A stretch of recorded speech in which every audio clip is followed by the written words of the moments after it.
Hey, managers of the Super Conference. This is your commissioner, Tyler Burkhardt, here with the Week 13 recap, which is pretty much just looking back at the regular season.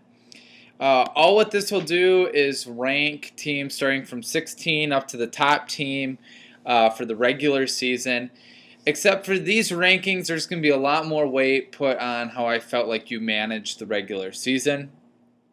So it's not necessarily, it's for the most part how I thought teams ended up being, but I took into consideration how I thought the managers were.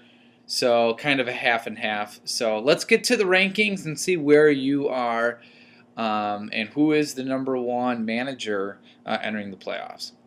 So number 16, I have Fargo Embargo. One of the main themes about this year is the trade Peyton Manning for Frank Gore for the most part. And it was just an awful trade, worst trade of the year, and it really did Fargo Embargo season. It really did. And I think it goes to show you that's just why you don't take risks like that. And B, I mean, the running back is the most important position. So those are the two things I would probably say there, and it really cost Fargo Embargo. The only positive thing is he may have Jamal Charles entering next season, but I even question that. I don't think he's going to be an every down back, and I don't know how he's going to look after this injury. So he comes in at number 16. Number 15 goes to Tyler Powell with the New York Blackout. The positives, he acquired Aaron Rodgers that he gets to use all of next year. He also picked up Torrey Smith, which ended up being a fairly decent pickup. Negatives, he never tried to improve his running back depth, and that's why he finished where he was. In the last 2 weeks, I don't know what he was thinking. He played the Giants defense against Green Bay and New Orleans, and it actually impacted the season quite a bit.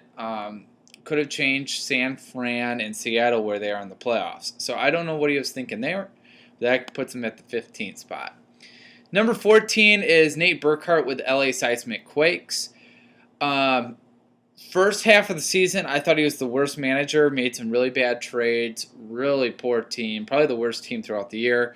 Second half of the season, I thought he was one of the best managers. You know, his 2 first-round and 2 second-round picks, and also acquired Larry Fitzgerald, who I am going to predict that the Cardinals will get him a better quarterback next year, so I like that. So we'll see what LA can do with their pieces now entering next year. Number 13, Brian Kleinschmidt with the New York Yankees.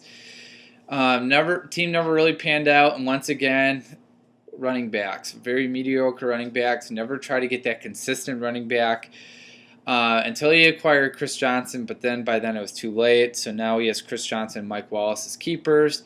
That will be a team that I think will look much better going into next year. Number 12 is Portland Car Ramrod, Mark Johnson. In Steve Smith we trust, and boy did that pan out. And also had Eli Manning, but waited too late. I felt like to play Eli Manning, but it was a good call on his part to wait for Arian Foster. I think I was actually wrong on that. I thought he should have traded him, but he learned last year. We learned the Ray Rice lesson with Nate Burkhardt. Smart for him to wait. However, I'm still going to call Mark Johnson out for kind of giving up on a season. Bad trade at the end, and then playing Denarius Moore the last 2 weeks. Don't appreciate that, so let's try to at least have the courtesy to update our teams late in the season. Number 11, San Antonio Toros, Tim Copeland. Look at the team that Tim had beginning the season. Probably the worst keepers. He made the preseason trade to get Ryan Matthews. That looked pretty good. And let's go back to that Ryan Grant and Jonathan Stewart for Javid Best trade. He might have gotten the better deal. I mean, in hindsight, it's easy to say that. But with the injury to Best about a week and a half later, all right. He drafted Nate Washington in the 14th round. However, the negative, I mean, his keepers still look bad for future years. So I think that was one thing that he should have looked at least do a little bit better, was to try to upgrade his keepers, and he didn't do that. Number 10, San Diego Whales. I was completely wrong about Marshawn Lynch. The guy got into beast mode second half of the season. And Crabtree, smart decision to wait for him to get healthy and not move him around. So good job by San Diego.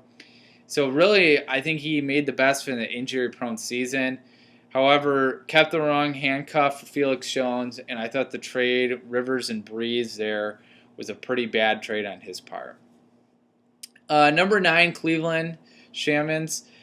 He did nothing. Evan, I know he's a good manager. He makes some good draft choices, but he didn't do anything this year. I mean, he didn't do a trade, really no key acquisition. Probably the most boring team, I think, or boring manager out of the league. And so hopefully Cleveland can make some more moves next year to put himself into the playoffs. Number 8, Green Bay Legends. Either made some terrific moves or some not so good moves. He's got good keepers now for next year with Breeze and MJD. He acquired Bush for the postseason. Smart.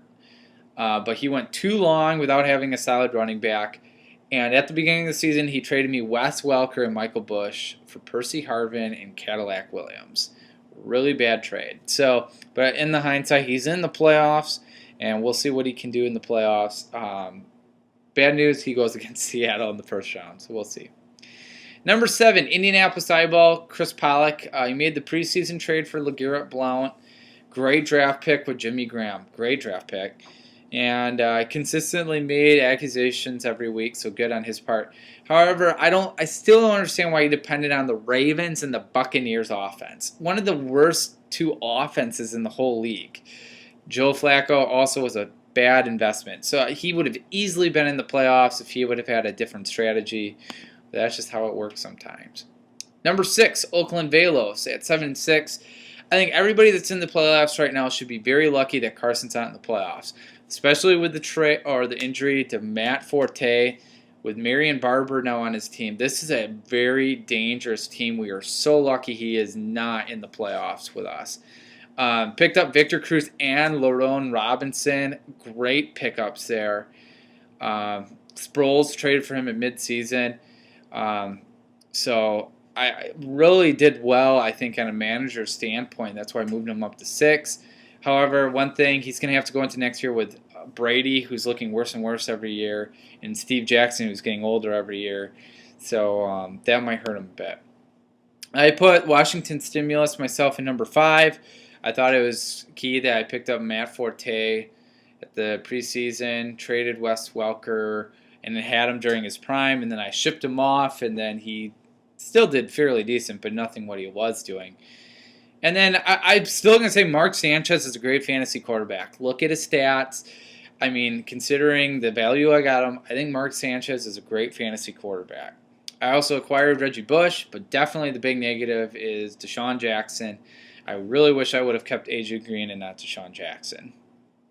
Number 4, San Fran Frenzy. Wow, I've never seen anybody witness as many injuries as he did. But the one lesson I hope he learned is handcuffs are so important in this league. And I think he really hurt himself by not having those handcuffs. Great trade, by the way, Beanie Wells for Jamal Charles. You can put me on record, Beanie Wells will also be better, if he's healthy, that is, will be better than Jamal Charles next year. Number 3, Minnesota Bryans. Top team in the league. Unlike San Fran, he has solid handcuffs, and because of that, he's going to be looking good into the postseason. Wes Welker and Steve Smith, good trades to get those players. Really, the only negative is that he was handed a good team, so it's not like he really improved it more. He was handed a good team because of good keepers. But I'll put him at number 3. Number 2, and probably the best manager I thought this year, was Lucas Frank, Kiln Legend. He improved his team from 3-10 last year to 8-5 this year. He traded Peyton Manning away to get Frank Gore, making a spot available for Matt Stafford. Picked up DeMarco Murray and a late addition of A.J. Green. I literally think he's one of the most dangerous teams heading into the postseason, so watch out. Number 1, though, is Kyle Armstrong, Seattle Sasquatches. Drafted Cam Newton last round. I mean, just that. Great move. I was so proven wrong there. Improved the team entering the playoffs with Gronkowski, Vincent Jackson, Dez Bryant, and he scored the second most points in the regular season. I think he's the most dangerous team heading the postseason, but we will see. So those are your rankings. Best of luck to everyone in the playoffs. Game on.